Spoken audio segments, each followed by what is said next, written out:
في كلمة بنقولها للطفل وبنفتكرها عادية، بس الكلمة دي ممكن تفضل معاه طول عمره. ده عيل غبي. بس عمرك فكرت الكلمة دي بتأثر عليه ازاي؟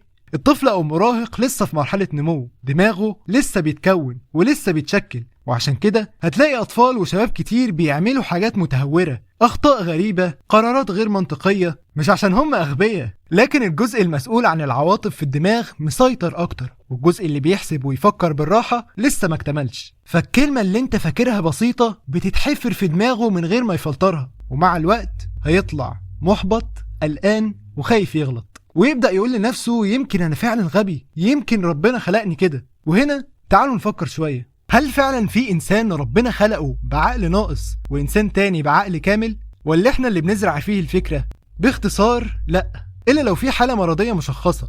وعامة ما ينفعش نستهزأ بأي بني آدم، وربنا بيقول ولقد كرمنا بني آدم. الإنسان مكرم، وأي إنسان اتخلق في أحسن تقويم، والاختلافات ما بيننا مش في حجم المخ ولا شكله، مش هو ده اللي بيفرق في الذكاء، والفرق في طريقة استخدامه وانت ربيته على ايه. وده اللي العلم الحديث بيسميه نيوروبلاستيسيتي أو مرونة الدماغ. يعني المخ بيتغير ويتطور ويتشكل مع التعلم والخبرات طول العمر، وعشان كده ما ينفعش نحكم على حد انه غبي او ذكي. كل واحد عنده قدرات مختلفة وذكاءات مختلفة. ممكن تلاقي طفل مش شاطر في المذاكرة بس مبدع، يحب يخترع ويطلع أفكار، وطفل تاني ذكي اجتماعيا، يعرف يتكلم ويقنع وحضوره قوي وسط الناس، وطفل تالت شاطر جدا في الدراسة، بيفهم بسرعة ويحلل ويستنتج بس اجتماعيا مش قوي. هل ده معناه ان واحد احسن من التاني؟ لا طبعا، ده معناه ان ربنا مقسم الارزاق بحكمة. كل واحد ربنا اداله حاجة تناسب بيئته وتناسب ظروفه